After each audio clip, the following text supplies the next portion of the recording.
Hello and welcome to the second part of this Mastering Classic Monochrome tutorial. In the last part we just prepared the image ready for the conversion. So here what we have is our 5 different levels adjustment layers. At the moment I haven't adjusted them in any way at all. I've just got them ready and labelled them so I know exactly where I am as I start to make my enhancements.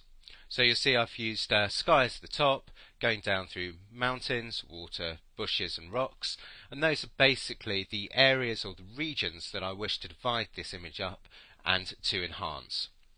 So we're going to start with the sky. So if I just double click on the sky levels adjustment layer, that'll bring up the dialog window. And what I want to do is just to adjust the shadows and the highlight slider just so I can really make some high impact clouds.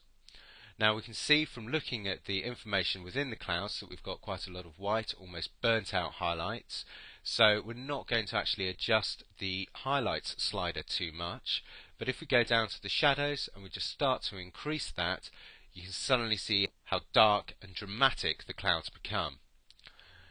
If you want to sort of gauge how far you're pushing the clouds, if you just hold down your Alt key on your keyboard and then just grab the shadow slider and start to move it towards the right, you can see the clipping mask appear as soon as you start to cut in to the image.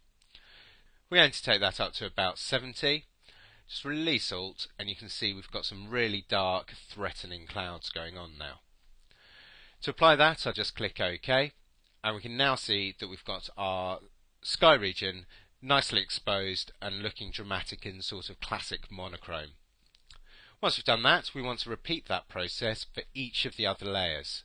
So if I just click off the visibility of my sky layer, double click on my mountains adjustment layer, and again I want to do exactly the same thing for just the mountains here in the background.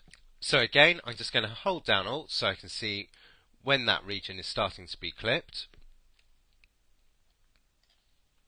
and it just works as a very rough guide to the adjustments you're making.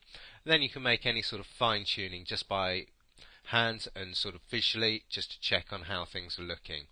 And again, once we're happy with the result, just click OK and then move on to the next region and continue those through each of the different sections until you've got each layer prepared and adjusted correctly for the region that it's affecting. Okay, I'll leave you to get on with that, and I'll see you in the next part where we start to reveal each of those regions and build up our final monochrome image.